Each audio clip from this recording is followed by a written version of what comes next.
warahmatullahi wabarakatuh. Bismillahirrahmanirrahim. Alhamdulillahirabbil alamin. Wa afdhalus salati wa tamu taslim ala sayyidina Muhammadin wa ala alihi wa sahbihi ajma'in.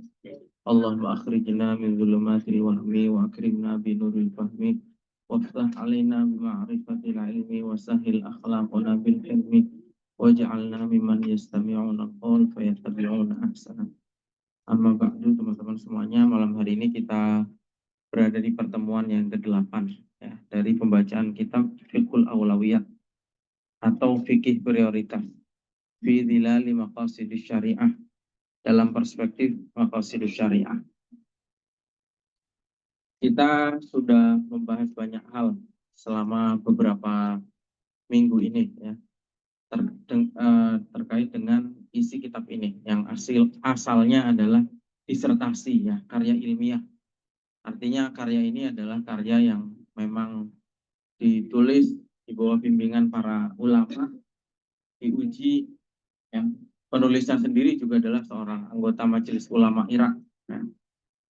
Dan ini tema yang sangat penting ya, tema kontemporer tapi sangat penting kaitannya dengan problem masa kini umat Islam ya. Kita sudah membahas soal urgensi menerapkan prioritas dalam menerapkan syariah. Syariah itu banyak, tapi harus dimulai dari mana dulu ya. Kemudian contoh-contohnya di dalam Al-Quran kita sudah bahas, contohnya dari Nabi kita sudah bahas. Kemarin terakhir kita sudah membahas bagaimana para khulafaur rasyidun. Khulafaur rasyidun itu adalah para khalifah yang 4, bukan hanya sekedar penggantinya Nabi, tapi adalah orang-orang yang punya otoritas dalam hukum, dalam perkembangan hukum Islam. Karena merekalah yang disebut sebagai generasi terbaik. Ya. Nabi mengatakan apa? Khairul quruni qarni, tsummal ladzina yalunahum, tsummal ladzina yalunahum. Dan itu adalah generasi yang terbaik dan generasi yang bisa menjadi teladan. Karena itu ucapan-ucapan para sahabat ini disebut sebagai asar. Kita sudah bahas contoh-contohnya dari mulai Abu Bakar, Umar, Utsman, dan kemudian Ali. Nah, malam hari ini kita akan membahas terus kemudian kalau kita menceritakan tentang pentingnya fikih prioritas, menentukan memilih prioritas caranya seperti apa. Nah, ini akan kita bahas pada malam hari ini. Tapi sebelum masuk ke pembahasan itu, masih ada 2 contoh lagi dari 2 tokoh besar dalam Islam, yaitu Hasan bin Ali bin Abi Thalib, yang tidak lain adalah cucunya Rasulullah, dan yang kedua adalah Umar bin Abdul Aziz. Hasan bin Ali ini adalah orang yang melengkapi kekhilafahan genap 30 tahun. Jadi khilafah itu adalah sistem politik yang muncul setelah wafatnya Nabi. Khilafah itu pengganti. Khilafah itu sistem pengganti. Sedangkan penguasanya namanya khalifah. Makanya Abu Bakar itu disebut sebagai khalifatu Rasulillah, penggantinya Rasulullah. Dan Rasulullah sudah bersabda dalam satu hadis, beliau mengatakan bahwa al-khilafatu min ba'di salasuna aman.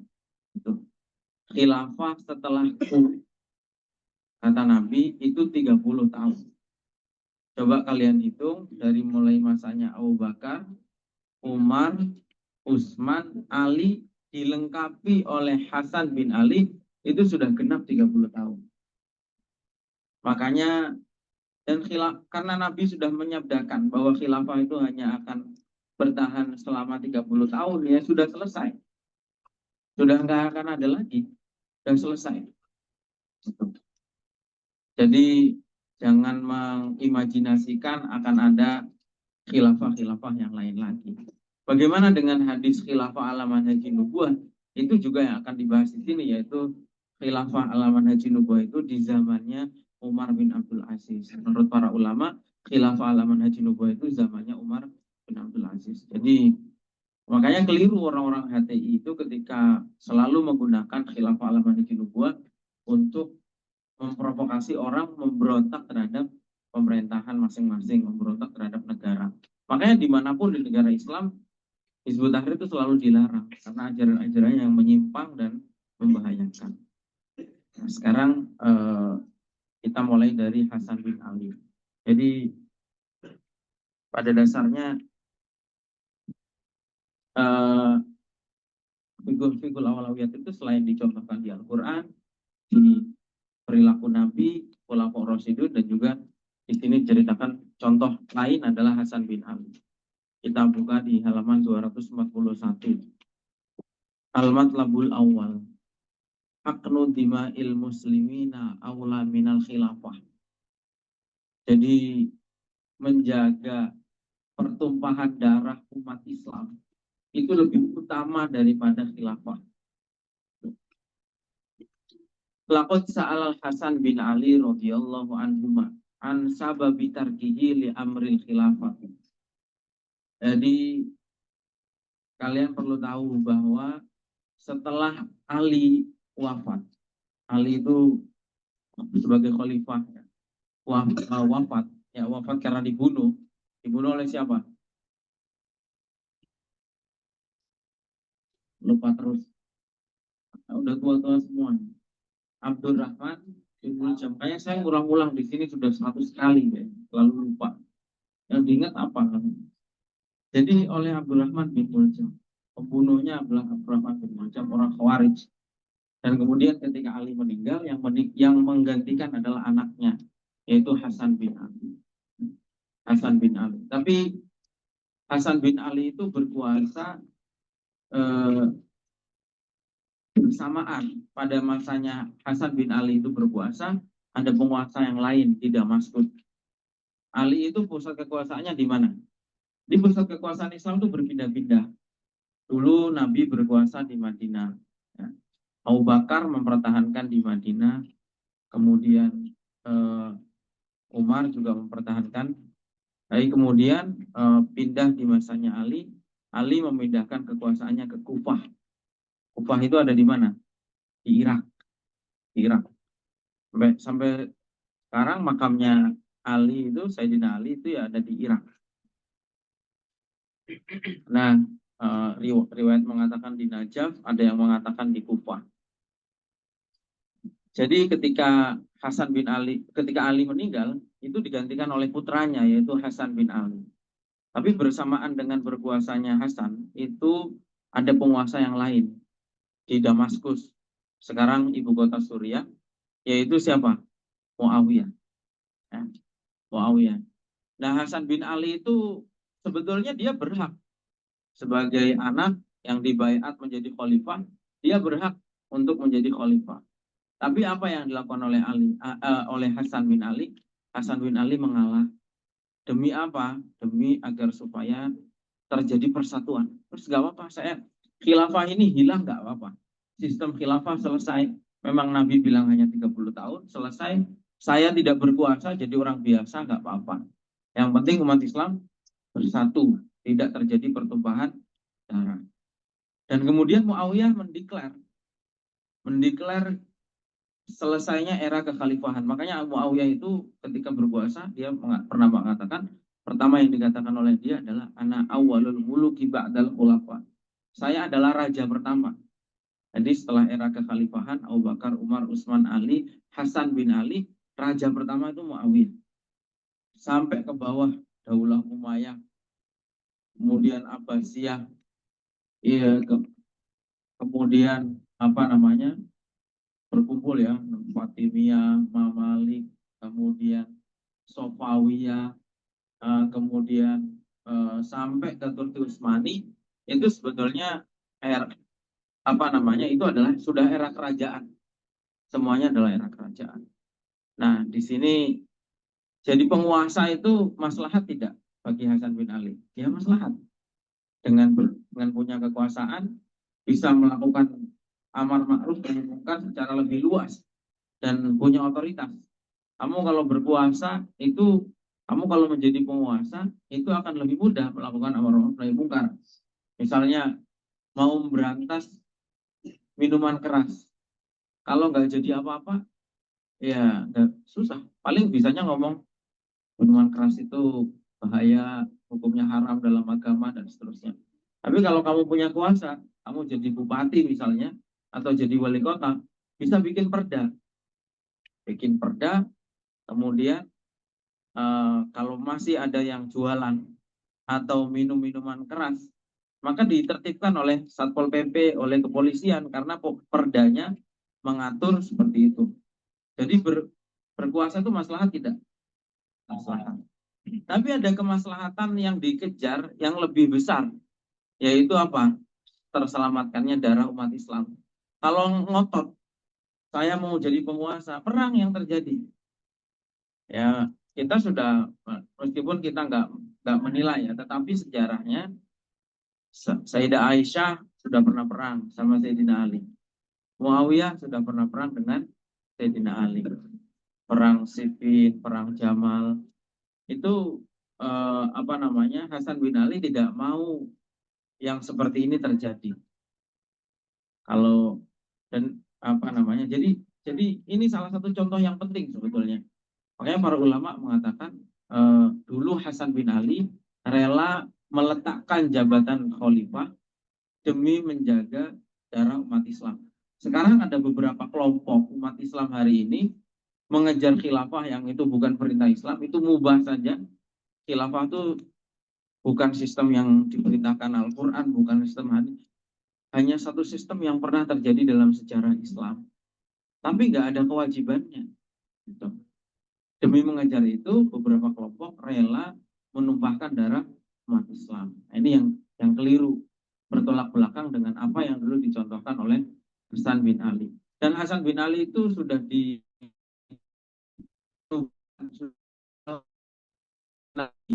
Nabi itu punya cucu dua, ya. Hasan dan Husain. Dua-duanya itu sudah pernah disabdakan oleh Nabi. Hasan, kata Nabi, di tangan Hasan nanti akan terjadi persatuan. Nah, makanya eh, tahun ketika Hasan meletakkan jabatan disebut Amul Jamaah. Artinya adalah tahun persatuan, rekonsiliasi. Itu adalah sejarah emas. Ya, tahun persatuan di mana umat Islam setelah perang bisa bersatu lagi. Nggak tahu ini sekarang. Umat Islam sekarang perang di mana-mana. Kita menunggu kapan umat Islam ini bisa bersatu lagi. Sekarang Yaman diserang. Yang nyerang orang Islam, Arab Saudi, Uni Emirat Arab. Ya. Kemudian Iran lagi perang sama Israel. Yang merangi Iran negara Islam sendiri, Yordania bela Israel, Mesir bela Israel. Sekarang orang Palestina dibantai tiap hari. Kapalnya Israel itu lewatnya di laut selat yang itu wilayahnya Mesir. Jadi sekarang tuh umat Islam kondisinya kacau balau seperti itu. Kita tapi optimis suatu saat pasti persatuan itu juga akan terjadi lagi, sejarah pasti akan berputar itu. Nah, ini salah satu contoh ya. Dan itu di Indonesia pernah ditiru oleh seorang presiden, yaitu Presiden Abdurrahman Wahid, Gus Dur.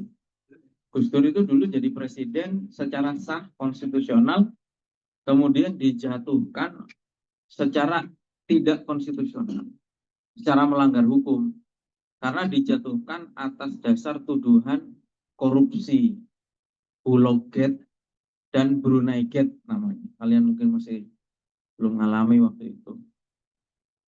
Brunei Gate sama Bulog Gate. Tapi yang dituduhkan itu nggak pernah terbukti sampai sekarang. Nah, Gus Dur waktu itu kalau mau mempertahankan kekuasaannya itu ya bisa, karena apa namanya, masanya Gus Dur juga dulu orang-orang yang fanatik dan bahkan berangkat ke Jakarta membentuk namanya pasukan berani mati. Tapi Gus Dur itu menanggapi kekuasaan itu dengan santai. Gus Dur ketika orang-orang datang ke Jakarta, para loyalisnya, para orang-orang yang fanatik terhadap Gus Dur itu datang ke Jakarta, itu ya Gus Dur nggak nanggapi serius, gitu. Malah guyonan lah. Gus Dur bilang bahwa ini kalian sudah pernah Jakarta sebelumnya apa enggak? Udah jalan-jalan aja ke Monas terus pulang. Gitu kan sama Gus Dur. Gus Dur punya kata-kata yang sangat terkenal, yaitu tidak ada kekuasaan yang layak dipertahankan mati-matian. Nggak ada kekuasaan yang layak dipertahankan mati-matian. Dan Gus Dur juga bilang bahwa di atas yang lebih penting dari politik adalah kemanusiaan. Ini sebetulnya mengamalkan apa yang dulu dicontohkan oleh Hasan bin Ali. Oke, sekarang yang berikutnya, ringkas saja, di 243 ini juga contoh dari Hasan. Jadi Hasan itu punya perkataan begini, laqad hajati akhin li fillah ahabbu ilayya min i'tika fi syahrin. Jadi Hasan tuh bilang, saya membantu orang, menurut saya membantu atau membantu kebutuhan orang, saudara saya, itu lebih saya cintai daripada iktikaf selama 1 bulan. Ini contoh salah satu ungkapannya Hasan bin Ali. Jadi kata Hasan, saya mending bantu orang yang lagi butuh bantuan daripada saya iktikaf selama 1 bulan. Kenapa Hasan mengatakan seperti ini? Nanti kita akan lihat kaedahnya. Karena iktikaf itu adalah ibadah yang manfaatnya terbatas. Iktikaf itu ibadah, betul, amal baik, betul. Tapi amal baik itu kembali hanya pada diri kita sendiri. Sementara membantu orang lain, itu manfaatnya berdampak pada orang di luar kita. Nah, ibadah yang berdampak itu pahalanya lebih besar daripada ibadah yang terbatas. Seperti itu. Dan kita bisa lihat di sini bahwa yang namanya ibadah itu luas, ya. Jangan pernah menganggap bahwa ibadah itu hanya sholat, baca Al-Quran, iktikaf, ya puasa. Jangan menganggap hanya itu. Ibadah itu sangat luas sekali. Ya. Termasuk yang sering dilupakan itu ya membantu orang. Seakan-akan membantu orang itu kayak bukan ajaran Islam. Pada menganggap misalnya aktivis-aktivis, jangan merendahkan aktivis juga. Aktivis itu juga penting karena memperjuangkan hak masyarakat. Ada masyarakat yang diserobot lahannya misalnya, padahal dia berhak. Aktivis memperjuangkan supaya masyarakat itu bisa mendapatkan kembali haknya. Itu juga ibadah yang luar biasa. Dan yang lain-lain lah. Ini salah satu contoh aja. Ini ya dulu salah seorang ulama mungkin ya yang banyak punya ungkapan-ungkapan seperti ini ya, Jalaluddin Rumi sebetulnya. Jalaluddin Rumi itu misalnya cerita soal musik ya. Musik yang haram adalah suara sendok dan piring pada saat tetangga kelaparan. Itu musik yang haram. Sebenarnya Jalaluddin Rumi itu enggak ngarang. Tapi itu kan membahasakan ulang hadis Nabi. Nabi mengatakan bukan seorang mukmin yang malam hari dalam keadaan kenyang sementara tetangganya lapar. Dibahasakan ulang oleh Jalaluddin Rumi, musik yang haram adalah suara sendok dan piring pada saat tetangga kelaparan. Nah ini contohnya. Hasan bin Ali juga mencontohkan begitu. Saya lebih baik bantu orang daripada i'tikaf selama 1 bulan. I'tikaf 1 bulan tuh berat loh ya. I'tikaf 1 bulan kamu nggak keluar dari masjid 1 bulan tuh berat. Tapi itu lebih besar lagi pahalanya adalah ketika kita membantu orang. Oke. Nah di sini betapa ibadah itu sangat luas dan bermacam-macam. Karena itu kita jangan memandang ibadah itu sempit dan apalagi memaksakan orang untuk ikut selera kita. Nabi saja ini misalnya ya. Nabi itu ketika ditanya oleh orang tentang amal yang paling baik, Nabi menjawabnya secara beragam. Misalnya di sini diceritakan, Nabi pernah ditanya, ya, apa namanya, ayul a'mali afdol. Kemudian dijawab oleh Nabi, imanun billah, iman kepada Allah. Lalu kemudian apa? Jihad. Lalu kemudian apa? Haji. Tapi di hadis yang lain, Nabi ditanya oleh orang yang lain lagi, ditanya amal yang paling baik itu apa? Sholat. Ya, tepat di dalam waktunya. Kemudian yang berikutnya apa? Berbakti kepada orang tua. Nabi pernah ditanya juga, ibadah apa yang paling utama? Yaitu doa seseorang untuk dirinya sendiri. Kemudian Nabi pernah mengatakan juga tidak ada ibadah yang lebih utama bagi seorang hamba di hari kiamat dari akhlak yang baik. Nabi juga mengatakan lagi, sebaik-baik ibadah adalah menunggu datangnya kelapangan. Jadi bagi orang yang terkena musibah dalam kondisi sulit, mungkin ekonomi sulit,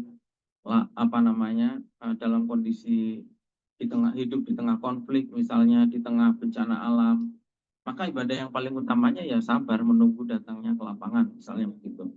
Bagi orang yang hidup di tengah-tengah masyarakat yang akhlaknya buruk, mengalami dekadensi moral sekarang ya, maka sebaik-baik ibadahnya adalah menampilkan akhlak yang baik. Jadi intinya apa di sini menurut para ulama? Jadi intinya ibadah yang paling baik itu adalah an-nazar fi ma yasluhu likulli mukallafin min nafsihi bihasabi waqtin duna waqtin wa halin duna halin wa syakhsin duna syakhsin. Ibadah yang terbaik itu adalah sesuai konteksnya. Lihat konteksnya yang ada di depan mata kita itu apa? Yang menjadi kewajiban kita saat ini itu apa? Misalnya saat ini sebagai pelajar, ya, sebagai pelajar, ibadah paling utamanya itu ya belajar, nggak ada yang lain. Jadi bukan, misalnya contoh ya, dulu saya ketika di pesantren, ya saya ini agak tidak suka kalau ada santri terlalu sering puasa. Bukan berarti puasa itu jelek, tapi dampaknya ketika anak-anak puasa kadang dampaknya malah mengorbankan yang lebih penting, karena ada anak yang puasa misalnya sahur jam 3 pagi lalu kemudian dia tidur, karena dia sahur kemudian akhirnya pagi tidak ngaji gitu. Siangnya lemas, gak bisa fokus mikir nangkep pelajaran, akhirnya ya waktu yang paling utama, kondisi yang paling utama saat ini itu ya belajar. Jadi apapun yang mengganggu belajar ya ditinggal. Seperti itu. Itu amal baik, padahal puasa itu perbuatan baik. Tapi karena ada yang lebih prioritas, itu yang diutamakan. Apalagi yang tidak baik. Jelas-jelas mengganggu belajar, main game online, ya, misalnya. Kemudian nonton film, itu apalagi ya. Itu bukan hanya tidak tahu prioritas, mau itu kemaksiatannya pelajar. Nggak meninggalkan belajar itu ya kemaksiatan. Nah, seperti itu. Nah, terus kemudian mungkin suatu saat ketika kalian sudah lewat masa-masa ini, sudah punya keluarga, mungkin ibadah yang paling utama ya merawat keluarga, mencari nafkah, kayak gitu, dan seterusnya. Suatu saat menjadi guru, ibadah yang paling utama ya mengajar, dan seterusnya. Oke, sekarang berikutnya, ini cerita tentang Umar bin Abdul Aziz. Ketika beliau mengambil kebijakan sebagai kepala pemerintah secara bertahap. Nah, berikutnya halaman 248. Al-Matlabur Rabi'. Al-akbat al-ja'i'ah aula min kiswatil haram. Menutupi atau mengisi perut yang lapar, mengisi perut yang kosong, yang lapar, itu lebih utama daripada daripada apa namanya memasang cover kiswah Ka'bah. Ini zamannya Umar bin Abdul Aziz juga. Umar bin Abdul Aziz itu pernah dikirimi surat oleh seseorang yang mengusulkan agar supaya Ka'bah itu diberi kiswah.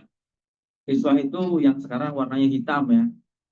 Memang berubah-ubah, tapi dulu pakainya kulit. Nah, dulu pakainya kulit hewan dijahit. Kalau sekarang pakai benang emas ya, dengan kain hitam, kemudian kaligrafi dengan menggunakan benang emas. Zaman sekarang. Nah, dulu zamannya Umar bin Abdul Aziz sudah ada usulan untuk memberikan kiswah terhadap Ka'bah. Tapi jawaban Umar bin Abdul Aziz apa? Dalam surat itu, Umar bin Abdul Aziz mengatakan, ini ro'aitu an aj'ala dzalika fi akbadin ja'iatin fa innahu aula bidzalika minal bait. Saya melihat ketika saya mengisi perut orang yang lapar, itu lebih baik daripada saya memberikan hiasan bagi Ka'bah. Menghias Ka'bah itu baik apa tidak? Jelas baik. Baik sekali, itu bagian dari mentakzimi apa namanya syiar Allah, gitu ya, syiar Islam. Tapi ada hal yang lebih penting dari itu yang dipandang oleh Umar bin Abdul Aziz, yaitu menghilangkan kelaparan. Ya. Kenapa Umar bin Abdul Aziz melakukan itu? Karena maslahat maslahat memberi makan orang yang kelaparan itu lebih besar. Kenapa? Karena memberi makan orang yang lapar itu termasuk perkara yang doruri, harus. Ya. Menjaga nyawa itu wajib nggak? Wajib. Bagian dari hifdzun nafas. Dan itu lebih utama. Sementara keutamaannya memberi hiasan terhadap Ka'bah itu bukan suatu hal yang doruri. Ka'bah kalau nggak dikasih hiasan, tetap bisa jadi kiblat nggak? Ya tetap bisa jadi kiblat. Orang tawaf sah nggak? Kalau Ka'bahnya nggak dihias, ya tetap sah. Karena itu Umar bin Abdul Aziz mendahulukan memberi makan orang yang lapar. Ini contoh. Kadang-kadang orang sekarang kagetan. Kan yang begini-begini, wah ini nggak ada pembelaannya terhadap Islam misalnya. Padahal yang lebih utama ya yang dilakukan oleh Umar bin Abdul Aziz ini. Sekarang kondisinya kembali lagi. Orang-orang Arab Saudi menghias Ka'bah Masjidil Haram sedemikian rupa, pembangunan hotel-hotel sangat mewah, mereka tidak punya kepedulian orang-orang Palestina kelaparan. Bukan hanya di Palestina, di mana-mana.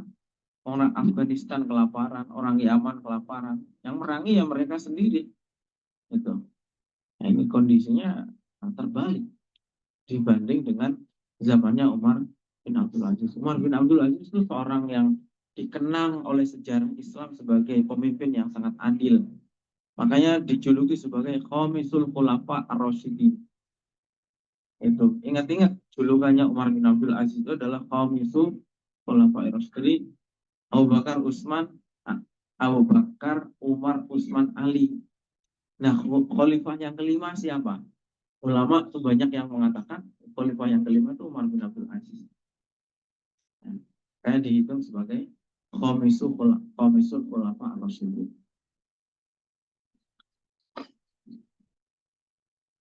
Jadi seperti itu. Ini penting ya, saya kira kita kembali mengkaji lagi apa namanya kebijakan para generasi terbaik di masa lalu.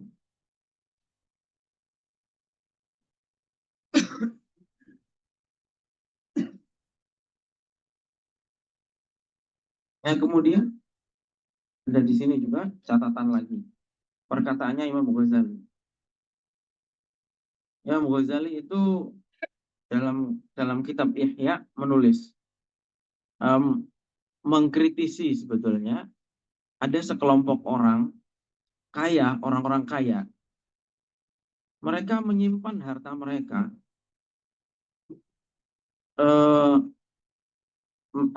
maksudnya begini, orang-orang kaya mereka semangat beribadah yang sifatnya fisik. yang tidak mengeluarkan harta. Orang kaya semangat puasanya, semangat tahajudnya, semangat mengkhatamkan Al-Quran. Sementara ibadah yang utama bagi mereka itu adalah menginfakkan hartanya. Tuh. Ya. Hartanya orang kaya itu gimana? Tu'khadhu min aghniyaihim wa turaddu ila fuqaraihim. Jadi konsepnya dalam Islam itu orang kaya itu diambil sebagian hartanya dikembalikan kepada orang miskin yang ada di daerah tersebut. Jadi ibadah bagi masing-masing orang. Nah, ini Imam Ghazali menulis itu ya itu ada prioritasnya masing-masing. Keliru kalau ada orang kaya dia semangat puasa, semangat tahajud, semangat mengkhatamkan Al-Quran. Ini semua perbuatan baik. Yang salah apa? Yang salah adalah karena dia hanya memperhatikan itu ibadah yang sifatnya badaniah, sementara ibadah prioritas bagi dia itu adalah menginfakkan hartanya. Seperti itu. Sementara dia sendiri bakhil. Nah, ini kondisi yang dikritik oleh Imam Ghazali. Dan ini banyak terjadi ya. Banyak terjadi. Saya lihatlah di zaman kita sekarang aja mungkin banyak orang-orang kaya. Kalian kalau lihat orang kaya itu sekarang, orang-orang kaya banyak yang rajin puasa. Kalau makan sedikit banget. Makannya sedikit, orang-orang kaya itu takut mati. Takut kena penyakit. Dulu zaman masih sehat, makannya enak, duitnya nggak ada. Ketika duitnya sudah ada, sudah takut penyakit. Enggak. Akhirnya juga nggak makan, sama-sama nggak makan.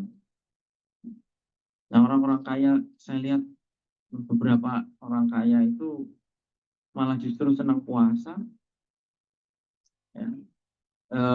Makannya sedikit, tapi nggak mau mengeluarkan hartanya untuk sedekah. Ini problem. Ya. Padahal ibadah paling utama bagi orang kaya itu ya menginfakkan hartanya. Ibadah bagi seorang ulama itu yang paling utama adalah dakwah, mengajarkan ilmu. Nah sekarang ulamanya sibuk berpolitik. Politisinya paling senang naik ke mimbar, pakai peci. Sekarang orang kalau mau nyalon, politisi-politisi itu sekarang bisa dipastikan masang foto di banner pasti pakai peci. Kalau perlu tangannya begini kayak lagi di depan Ka'bah. Kayak paling soleh aja. Nah sekarang itu problem, balik-balik akhirnya. Politisi senang khutbah Jumat ya, karena dia bisa kampanye di khutbah Jumat. Sementara jadi banyak keliru yang seperti itu. Nah, ini karena memang karena nggak ngerti prioritasnya. Padahal masing-masing orang ini ada prioritasnya sendiri-sendiri. Orang miskin ibadah paling utamanya sabar. Orang kaya ibadah paling utamanya sedekah. Itu yang paling utama. Itu lebih utama dari apapun. Orang alim ibadah yang paling utamanya mengajarkan ilmu. Kemudian apalagi? Ya, karena itu sebetulnya dalam Islam itu kata Syekh Mutawalli Sya'rawi bilang bahwa kalau ada orang Islam kelaparan itu pasti ada orang kaya yang memakan hartanya. Jadi andaikan orang kaya di dalam Islam ini menunaikan zakatnya benar-benar, nggak akan ada orang miskin dalam Islam ini. Kalau sampai ada ada umat Islam miskin, pasti ada orang kaya yang memakan hartanya. Gitu.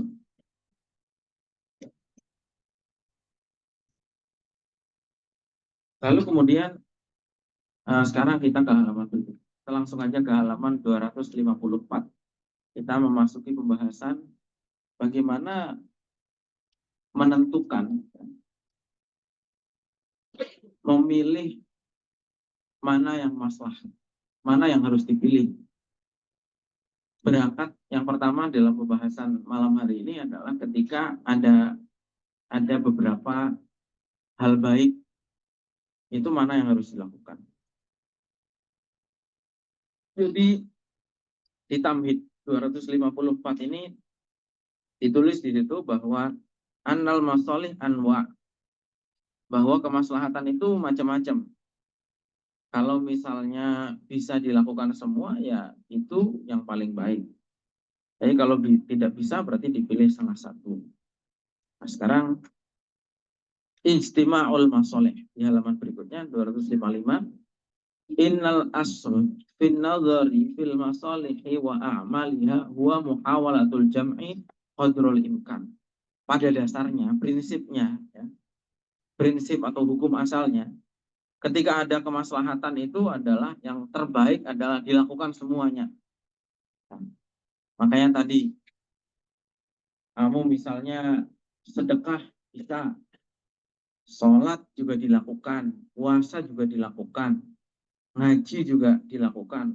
Kalau itu bisa dilakukan semuanya, semua kebaikan bisa kamu lakukan, itu yang terbaik. Yang terbaik adalah seperti itu. Karena apa? Ibnu Qayyim mengatakan fa inna syari'ata mabnaha ala tahsilil masalihi bihasabil imkan. Prinsipnya syariat itu adalah meraih kebaikan sebanyak-banyaknya. Jadi prinsip syariat itu adalah meraih kebaikan sebanyak-banyaknya. Wa an la yufawwatu minha syai'un. Dan jangan sampai ada yang ditinggal satupun. Fa in amkana tahsiluha kulluha. Ya. Jadi kalau memang bisa diambil semuanya, ya itu lebih baik. Atau misalnya ada perbuatan yang perlu diakhirkan dulu, ada yang perlu didahulukan, tapi intinya dapat semua. Itu hukum asalnya seperti itu, yang lebih baik. Ya. Nah, contoh misalnya, ini dua-duanya bisa dilakukan. Ya. Hanya saja ada yang didahulukan, ada yang dilakukan setelahnya. Contoh misalnya, takdimul azani wal iqamati was sunanir rawatibi alal faraidi fi awailil awqat. Sholat fardu itu wajib. Sholat azan, iqamat, sholat sunnah itu dua-duanya perbuatan baik. Tapi mana yang lebih didahulukan? Azan dulu ya. Urutannya azan dulu, kemudian sholat sunnah dulu, iqamat, kemudian baru sholat fardu. Ini bisa dilakukan semuanya. Tapi jangan dibolak-balik. Sholat fardu dulu, baru azan, baru iqamat misalnya. Jadi kalau bisa dilakukan semua kebaikan itu dilakukan semua, ya. Meskipun tadi ada urutannya mana yang harus didahulukan. Azan dulu, terus kemudian sholat sunnah, iqamah, kemudian sholat fardu. Ya. Kemudian misalnya lagi tengah-tengahnya azan, ada orang yang bersin. Kalau ada orang bersin, kita disunahkan bilang apa? Yarhamukallah. Kemudian kalau misalnya kita tengah-tengah membaca Al-Quran, artinya dua-duanya bisa dilakukan ya. Azan juga tetap dilakukan, bilang yarhamukallah juga dilakukan. Ada orang kita sedang membaca Al-Quran, ada orang yang salam kepada kita. Dua-duanya bisa dilakukan nggak? Bisa dilakukan. Kemudian misalnya ada orang yang tenggelam, membutuhkan pertolongan.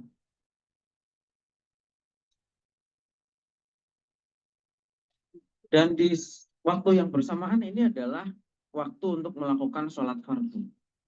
Ketika sholat itu maka yang didahulukan yang mana? Dua-duanya bisa dilakukan ya. Menolong orang tenggelam dulu, baru kemudian melaksanakan sholat. Ini contohnya. Kemudian al-jam'u baina maslahati siyami wa maslahati hifdzin nafas. Idealnya puasa itu dilakukan di waktu yang bersamaan, kita juga menjaga kesehatan. Tapi misalnya sedang sakit, itu lain lagi. Nah, sedang sakit, Kalau puasa malah membahayakan, maka tidak berpuasa. Banyak maslahat yang bisa dikumpulkan maksudnya ya di sini. Antara sedekah sama sholat misalnya. Dua-duanya bisa dilakukan. Ya, prinsipnya kalau memang bisa dikumpulkan, itu dikumpulkan lebih baik. Dengan urutannya ya yang benar. Jadi dicontohkan misalnya ada orang tenggelam atau orang kecelakaan misalnya, kamu mau sholat, itu ya didahulukan nolong orang dulu. Gitu. Karena waktu sholat itu luas. Sementara orang kalau nggak ditolong, nggak segera ditolong mungkin udah mati. Orang tenggelam nggak bisa renang, kamu tinggal sholat dulu, keburu mati orangnya. Tolong dulu, baru kemudian sholat. Begitu juga misalnya begini, yang sering dicontohkan juga dulu waktu pesantren. Antara berangkat haji butuh biaya. Pesantren juga butuh biaya. Mana yang harus dilakukan? Pesantren dulu. Gimana orang mau sah ibadah hajinya kalau dia nggak pernah belajar? Nah, gitu. Satu lagi misalnya, saya tuh kadang melihat masalah sholat ini ada dua kutub yang kadang-kadang ekstrim. Satu ekstrim yang pertama adalah orang yang nggak sholat. Orang nggak sholat tuh besar jumlahnya, banyak. Ada kemarin saya baca penelitian, entah penelitian itu benar apa enggak, jumlah orang yang sholat, umat Islam yang sholat itu di Indonesia itu tidak sampai 40%. Artinya orang nggak sholat tuh orangnya Islam tapi tidak sholat itu jumlahnya banyak. Tapi saya ini kadang juga dongkol lihat orang yang pikirannya terlalu sempit, begitu azan semua ditinggalkan, juga keliru. Kenapa? Kalau orang itu lagi nggak ada kerjaan, azan langsung sholat itu terbaik. Udah jelas, kamu nggak ada pekerjaan, lagi kemudian ada azan, kamu sholat langsung sholat di awal waktu itu baik. Tapi misalnya sedang melakukan perbuatan yang itu juga ibadah, yang waktunya sempit. Contoh misalnya begini, ini lagi ngaji seperti ini. Belum sholat isya. Sementara ngaji ini 5 menit lagi sudah selesai. Waktunya sangat pendek. Nggak mungkin kita karena ini kaitan dengan orang banyak, waktunya semuanya harus sepakat di jam 8 sampai jam 9. Sementara kamu misalnya belum sholat, maka yang didahulukan ngaji dulu. Waktu sholat itu masih sangat panjang. Boleh dilakukan sampai sebelum azan subuh. Sekarang ini kadang di satu sisi yang nggak sholat tuh kadang ya banyak. Di sisi lain kadang perilaku orang-orang yang misalnya nih ya, nanti suatu saat mungkin kamu mengalami ketika di dunia pekerjaan. Orang lagi rapat bahas masalah penting, ngumpulkan orang banyak ini juga nggak gampang waktunya. Sudah tengah-tengah rapat, sebentar lagi selesai, ditinggal. Padahal yang dibahas juga bukan persoalan ngurupi gosip, kalau gosip selain lagi, tinggal aja. Ini masalahnya juga membahas suatu hal yang penting. Atau lagi ngaji. Saya aja dulu punya guru-guru yang orang-orang alim, seperti Syekh Wahbah Zuhaili. Kalau ngaji habis maghrib, adzan isya yang ngaji aja. Sampai mungkin hampir jam setengah 9. Pas 9 tuntas ngaji baru sholat. Sekarang ini ada orang-orang yang pemikirannya sempit, menurut saya itu malah menjadikan agama Islam ini kayak sulit banget diamalkan. Akhirnya menjadi agama Islam ini kayak nggak bersahabat. Gitu. Bayangkan apalagi orang bekerja di satu sistem yang terikat. Ya. Apalagi untuk orang-orang yang pekerjaannya ini misalnya di luar negeri. Ya. Kerjanya dengan orang-orang non-muslim misalnya. Nggak usah dengan non-muslim lah, di Indonesia aja.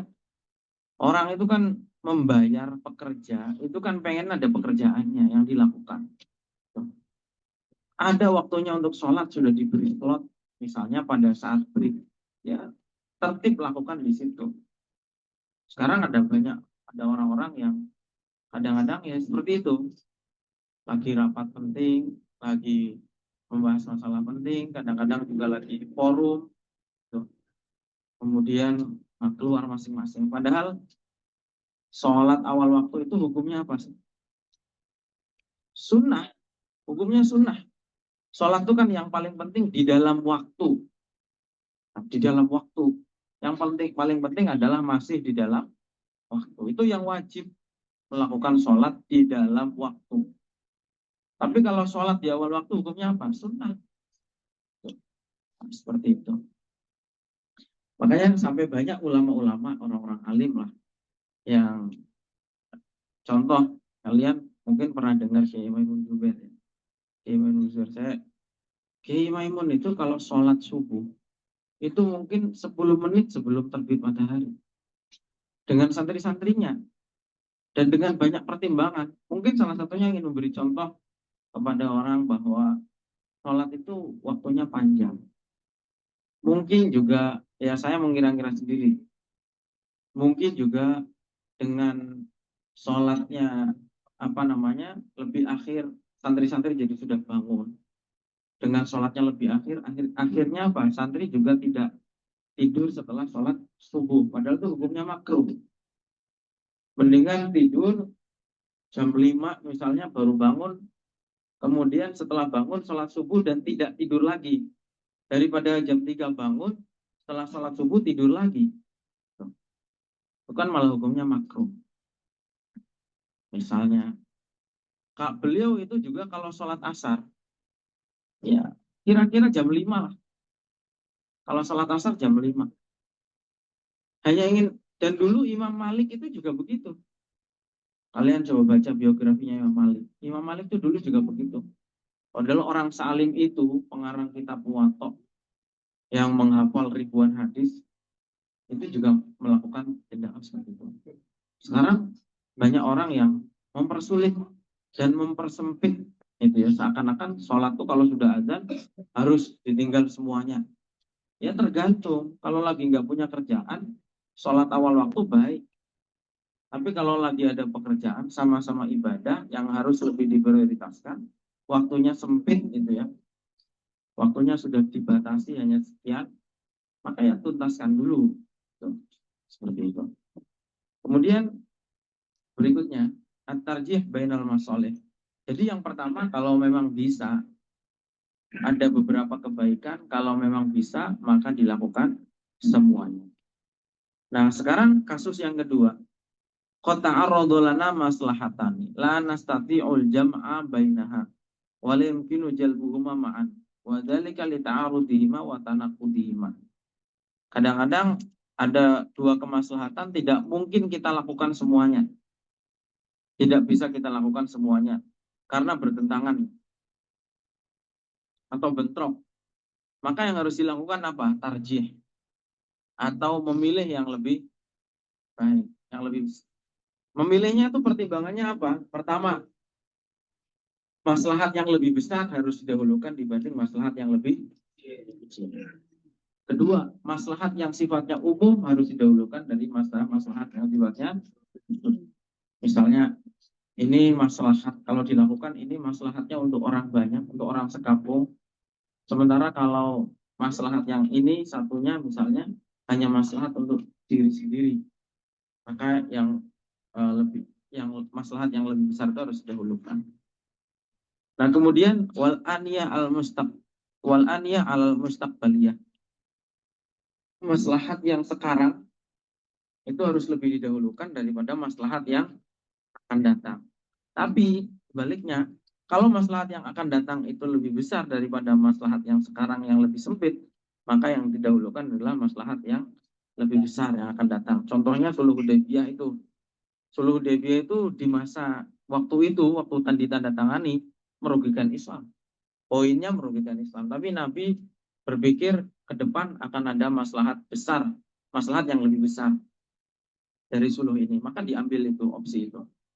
Kemudian kalau ada maslahat yang sifatnya dururiyah, itu harus didahulukan dibanding maslahat yang tahsiniyah. Yang primer harus didahulukan daripada yang sekunder. Yang sekunder harus lebih didahulukan daripada yang tersier. Kemudian pertimbangannya lagi adalah apa? Maslahat yang sudah jelas, yang yakin itu maslahat lebih didahulukan daripada maslahat yang masih belum jelas, yang baru dalam sangkaan lah. Itu yang yakin bahwa ini pasti maslahatnya itu harus diambil dibandingkan dengan maslahat yang masih belum jelas. Kemudian maslahat yang permanen jangka panjang lebih didahulukan daripada maslahat yang insidentil atau jangka pendek.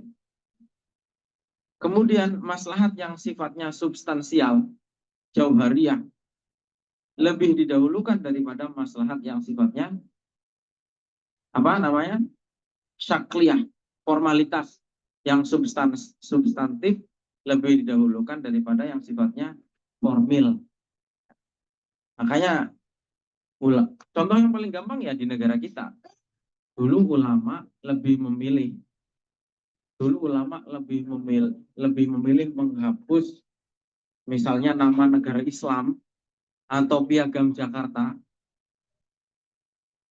yang ada tulisan, yang secara formal ada tulisan syariatnya, itu ulama memilih itu dihapus, formalnya tidak ada, yang penting substansinya tetap ada, ya. Negaranya tetap satu, tidak terpecah, kemudian substansinya tetap dapat. Kemudian oke, jadi itu beberapa pertimbangannya ketika kita akan mengambil kemaslahatan. Yang berikutnya, ketika kasus tadi yang pertama ada dua kemaslahatan bisa dikumpulkan, itu lebih baik diambil semuanya. Kemudian kalau misalnya enggak bisa dua-duanya, maka diambil salah satunya dengan pertimbangan-pertimbangan tadi, mana yang lebih utama. Sekarang kalau misalnya ada dua kemaslahatan yang nilainya sama, seperti apa? Itu di halaman 259, al-masalih al-mutasawiyah bainat takhir wal iqra'i wa tawaqquf. Jadi maslahataini mutasawiyataini. Fa bi ayyihi ma na'mal? Wa ma huwal khiyaru shaib fi mithli hadzal tasawi. Jadi kalau misalnya ada maslahat yang nilainya sama, mana yang harus diambil? Kalau yang adalah yang lebih utama, jelas ngambil yang lebih utama ya. Misalnya ini sama. Contohnya itu begini, di sini contohkan. Misalnya ada dua orang yang sedang dirampok misalnya. Ada dua orang lagi dirampok. Kamu sendirian. Dua orang ini sama-sama penting. Mana yang harus diambil? Nah, ini contohnya. Kemudian misalnya ada hewan kurban dua. Ditawari hewan kurban dua. Sementara hewannya sama, itu nggak ada yang lebih utama. Itu contoh lah. Atau misalnya begini, orang yang poligami ketika bepergian, kalau bisa diajak semuanya, tentu diajak semuanya. Ada orang poligami yang istrinya rukun, tapi ada orang yang poligami nggak bisa dikumpulkan. Itu langkahnya seperti apa? Kan tidak istri itu ya, istri pertama, istri kedua nilainya sama, ya. Harus diperlakukan secara adil. Atau ada orang yang punya anak perempuan dua misalnya, sementara punya baju hanya satu. Mana yang harus diberi? Sementara anak dua-duanya penting, nggak ada yang lebih penting dari yang lain. Dua-duanya sama pentingnya, misalnya. Atau kamu punya tetangga, dua-duanya penting, satu sebelah kanan nempel, satu sebelah kiri juga nempel, sama-sama nempel. Kalau tetangganya satunya jauh, tentu yang didahulukan yang dekat, itu otomatis. Atau satunya punya nilai lebih karena saudara misalnya, yang lebih didahulukan yang mana? Saudara pasti. Karena apa? Satu sedekah kepada tetangga, kedua ada nilai silaturahimnya. menjaga hubungan kerabat. Jadi nilainya double. Misalnya sama, levelnya misalnya sama. Mana yang lebih didahulukan? Nah, ulama mengatakan begini, penyelesaiannya adalah diambil salah satu. Dengan cara apa? Opsinya ada 4 di sini. Pertama, dilakukan secara musyawarah. Kedua, dilakukan menggunakan istikharah. Musyawarah itu penting. Ya. Yang kedua, ketika kita akan memutuskan sesuatu, yang juga menjadi metode yang penting adalah istikharah.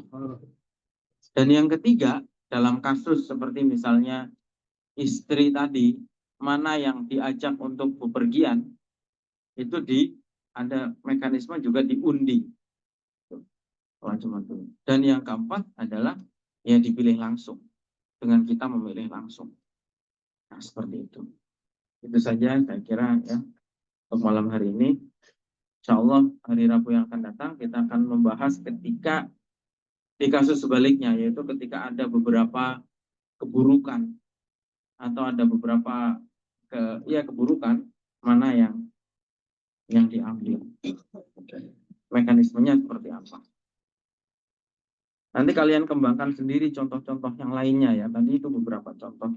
Intinya dalam hal ini ya sebagaimana dikatakan oleh kaidah malayu droku kullu layun soroku. Jadi nggak bisa nolong dua. Misalnya ada orang tadi dirampok, ada 2 orang dirampok, nggak bisa nolong dua-duanya, ya minimal salah satu saja. Ada yang mau ditanyakan? Bahkan yang perempuan.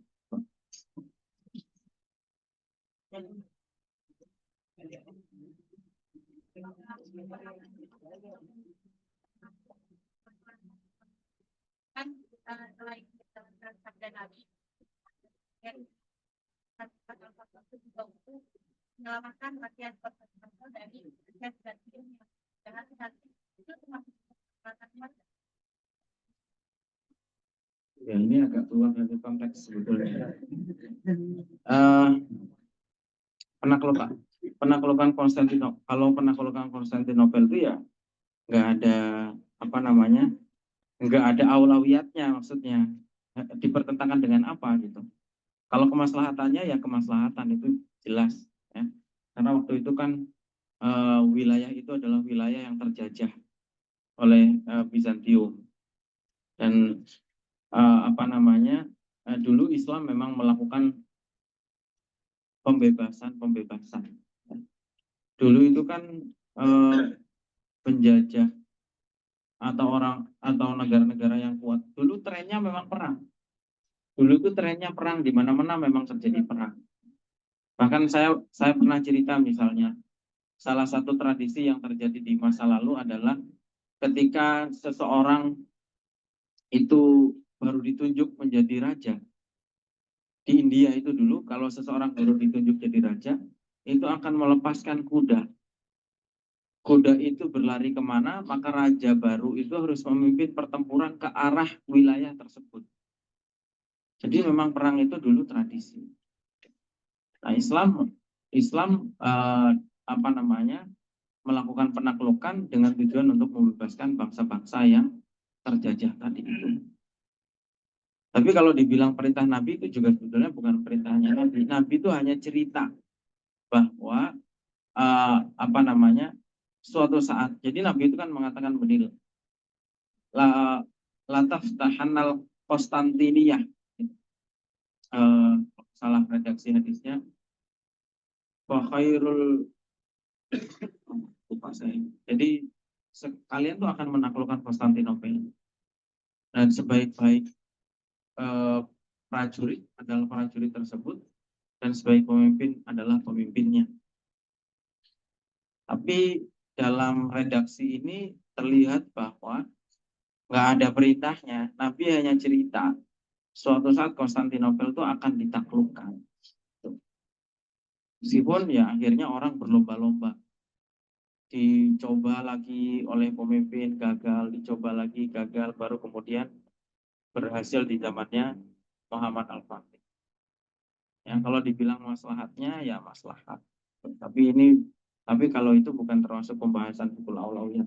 Oke, itu saja ya. Mudah-mudahan bermanfaat. Wallahu a'lam bishawab. Wassalamualaikum warahmatullahi wabarakatuh.